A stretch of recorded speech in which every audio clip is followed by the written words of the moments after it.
Welcome to the Daily Devo. My name is Jeremy, and today we're talking about loving your neighbor.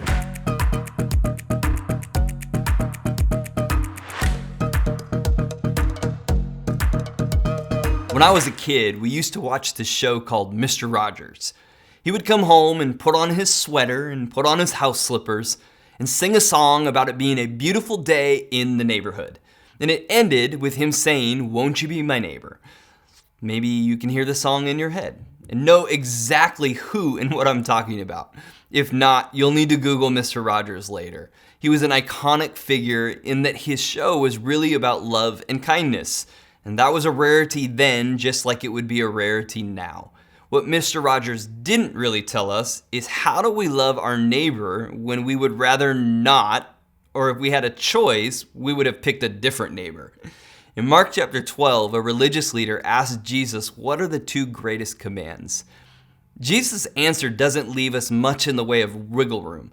When it comes to loving other people, he spells it out very clearly. Let's read Mark chapter 12 and verse 30. It says, "You shall love the Lord your God with all your heart, with all your soul, and with all your mind, and with all your strength. This is the first commandment." Verse 31, "And the second is like it. You shall love your neighbor as yourself. There is no other commandment greater than these." We're to love God with every part of our being. Jesus placed this one first and foremost on purpose because it's impossible to love others the way that we are called to without being fully devoted to loving God first. Loving God with our whole hearts pushes us to love what He loves, and that's people. If you're a follower of Jesus, and I came to you and said, you should love God and people, you would look at me like I was dumb. I mean, could there be anything more obvious about Christian living than that? The truth is, this is much more challenging to walk out daily than we let on. We often relegate God to where He fits in best in our life and tolerate and avoid people that we dislike. If we're honest, we love the people we are comfortable with. God knows us better than we know ourselves, so He put the second command in there. Love your neighbor as yourself.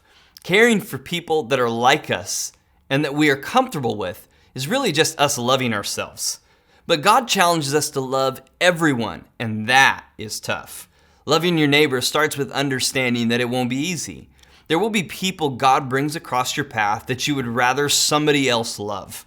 Jesus practiced what He preached in that He loved the unlovable. He ministered to people that no one in that day wanted to be around. He helped everyone from religious leaders, tax collectors, prostitutes, and lepers, and tons of other people that others kept at a distance. Mother Teresa had a great message on this. She said, "People are often unreasonable, illogical, and self-centered. Forgive them anyways.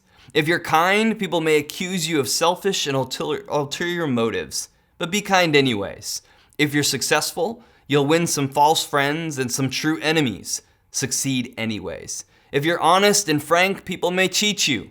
But be honest and frank anyways. What you spend years building, someone could destroy overnight. But build anyways. If you find serenity and happiness, they may be jealous. Be happy anyways.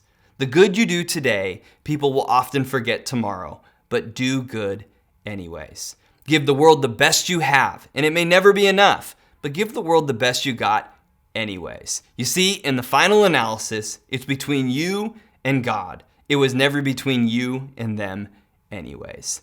Thanks for joining us today on the Daily Devo.